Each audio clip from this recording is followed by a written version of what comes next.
call yourself a man? You know you're a lying, low-life, motherfucking gambling degenerate prick. You know that's what you are? Well, hello you degenerate fucks. Welcome to the Degenerate Gambler. It's Monday the 19th of April. I'm just here with a quick Monday review. It was another decent weekend for me because I got a bet up on Saturday evening. Cashed out. Waiting on Barcelona. It was a bit of a tight game in the first half. So when they scored, I just thought, you know what, I'm taking this because it was only £20 difference. And it's happened to me a few times this season where I should have took cash outs because, as I said before, in a season like this, take whatever money the bookie's willing to offer you if it's decent, obviously. But yeah, it was like $1.15. The bet was paying $1.35, so £20 not worth it. I mean, they then go and score a couple of minutes later, make it 2-0, and the cash out there would have been near enough full amount. And they end up going and scoring 3-4, whatever it was. But listen, I'm not worried about that. I'm happy to take another £115. Yeah, so that's, I mean, over 500 odd, close to £600 I've won in the last couple of weeks. So I'm going all right. If I had started the season like this, I'd be in profit by now easily. But I'm getting close to, well, I'm breaking even anyway. If I can break even by the end of this season, I will be more than happy. So anyway, let's look at my main bet. So of the main bet, it was terrible. I've tweeted about that. Some strange results out in those half 12s. I mean, people always say never back an early kickoff. Who do you back when everybody's an early kickoff? So Hull and Bayern won out of the 5 that I had picked. Bayern were my bet of the day. I told everybody that I work with and friends that they were my bet of the day. Knocked out of the Champions League, needed to make a statement at even money, or 10 to 11 I think it was by the time I backed it. I thought that was a bet of the day. But Bolton, did they draw? Hold on, Bolton were beat 2-1, Watford were beat 1-0, and West Ham, unlucky, came back to 2 each, beat 3-2. But that was sort of chinned. On the overs, Rochdale game was 3-1. Morecambe, so that's Rochdale Accrington, was 3-1. Morecambe Oldham was 4-3. Oxford 3-2. But Brentford was 0 each, and Chelsea was only 1-0. So it was reasonable.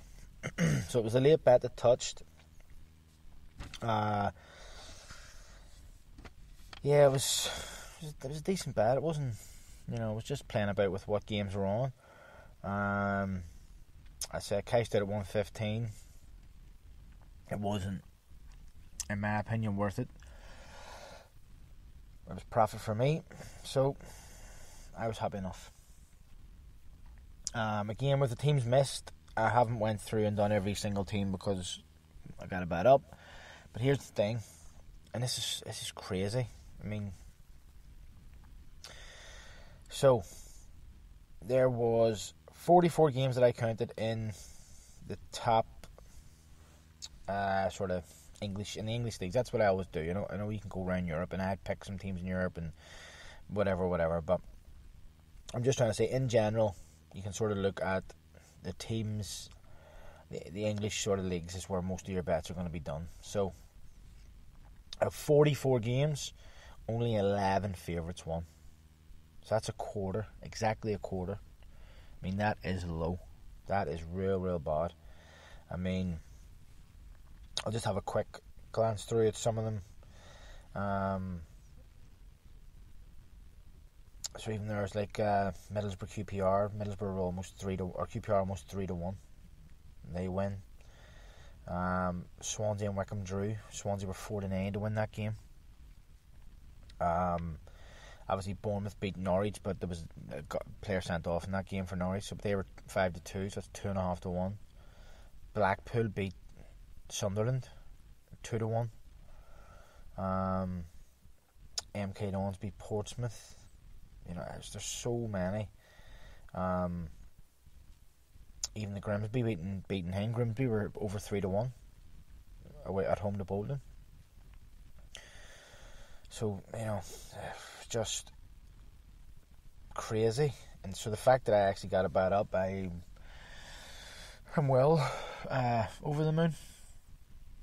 And maybe that was because it was a late bet, so there was, you know, the leg of Barcelona in it, and I'm trying to even remember. Hold on, let me have a look here. I'm struggling to remember who else was in that bet. But a quarter, isn't that crazy? A quarter of the teams, the favourites, won. I mean, that's... Yeah, so... So I had Marseille, obviously foreign team, very lucky, came back, win 3-2. Sutton at 6-5, Linfield at 2-5, Cliftonville 4-9. Over 2s in Norwich and Bournemouth, and then going on to Barcelona.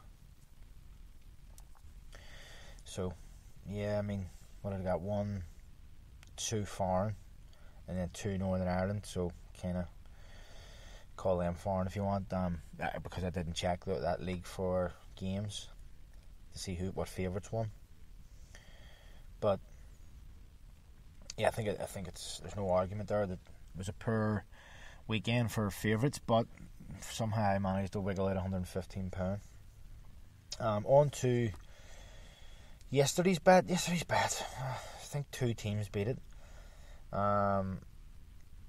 So AC Milan was early game. It was very, very lucky. They came back and won 2-1.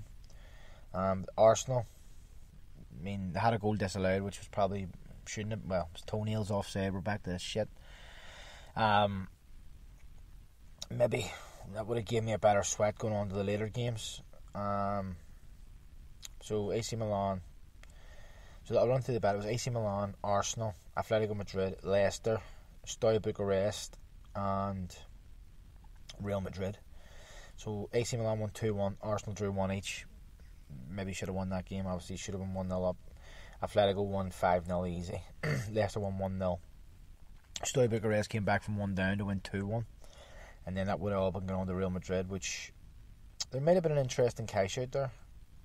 Because, I mean, they were obviously heavy favourite. They were 7-10. You know, you might have even got offered 80 or 90 of £110 bet. Well, I suppose we'll never know. But to beat that wasn't a bad bet. The problem was that Arsenal was a second game, so you was beat before it really got going. So that's that. So the nap this week, I'm going to contact a couple of people today. Maybe Dutchies, maybe the Attacker. But I'll let you know more about that on Thursday's episode. Yeah, just looking at midweek, and then I'll have a wee talk about what's happening in football. But midweek, it's a big midweek. Well, Tuesday night's a huge night. A lot of fixtures on Tuesday, not so much on Wednesday, but well, kind of is. But anyway, Tuesday there's a Premier League game, which is Chelsea Brighton. Chelsea are 4-7, good price. There's 5 Championship games, 12 League 1, 12 League 2, 5 National League. There's some German Bundesliga 4 games, Serie A there's a game, Northern Ireland Premier League 3 games, and in Scotland there is 2 Championship, 5 League 1, 5 League 2. That's it. I mean, that's a big night of betting. Wednesday night, not as much as I said. There's a lot more European games, but so there's 2 Premier League, 7 Championship. The 2 Premier League games are Spurs and Southampton. Spurs just after sacking Mourinho the day, which I think is crazy considering they're in a cup final against City and Mourinho has a brilliant record in the cup finals. I mean, alright, they've been shite.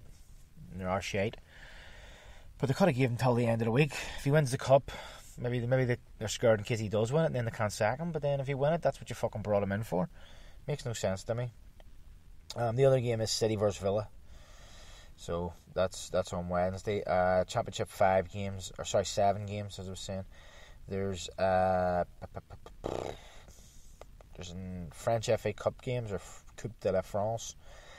2 games, 5 Bundesliga games, 7 Serie A games. So nearly a full fixture list there. There's 6 Scottish Premier League games, and there's 6 La Liga games. So again, not so much in England, but spread out there, plenty of games. So I say good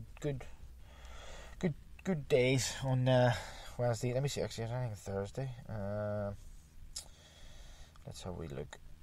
Thursday, there's some good games too. A Premier League game, Bundesliga, 2 Serie A, La Liga, 4 games. So listen, there's enough for a load of bets during the week. We should all be happy. So that's basically it. Just quickly, that the NAP obviously isn't settled yet because it was picked for further fixtures in the Champions League.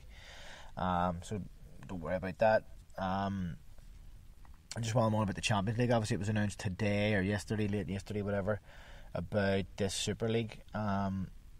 I honestly think it's a terrible, terrible idea. It demeans the Premier League. It demeans all the leagues, La Liga, all those leagues. Because here's the way I look at it. And I was talking to people today about it. So Liverpool play Leeds tonight, right? So Liverpool can't win the league, and they can still get in the Champions League. It's slim, but they can. But so if you're a Liverpool fan, yes, okay, you want to watch your team, whatever, understand that. But you want to watch your team because there's something to play for. That makes the game bigger than what it actually is. Liverpool Leeds, it's a big game because Leeds are obviously a historically big club, but it's not that big a game. It's not a derby, Merseyside derby. It's not a United game. It's not a whatever.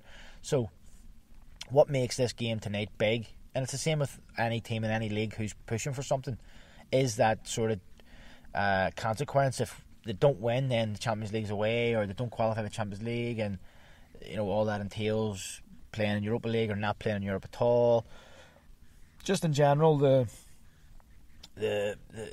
what's riding on the game.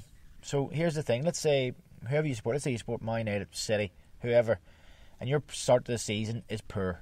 One of the big 6 anyway. Your start to the season is poor. You get to November, December, and you're out of the title race. Why would your fans want to come and watch you or watch you on TV even? Because the games they're worthless. You're not trying to win anything. You can't win the league. Can't qualify for Europe because you're already in it next year. So what?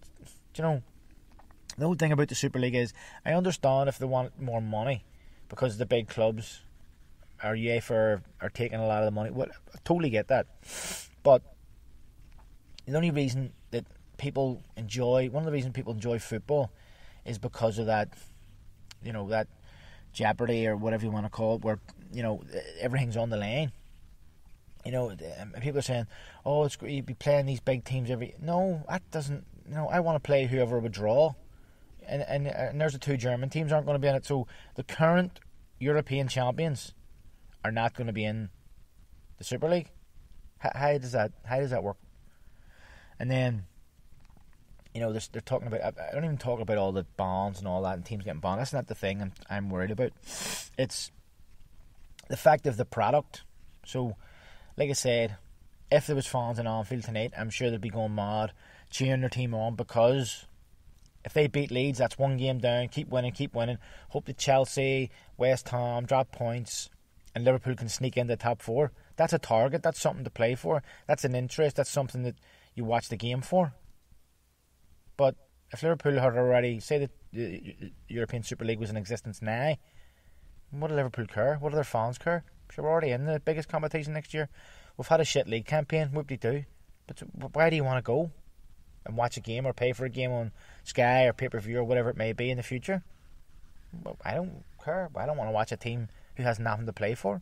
Or my team, whoever my team, Just, honest to God, I think it's a power play. I do think it's more about getting more money, but anyway, that's my fucking 2p's worth. Anybody wants to get back to me on social about it, how they feel, I'd love to hear from you. But anyway, that's me for today. So, as I say, it just leaves me to say, if you are doing a bet this week, good luck and happy punting.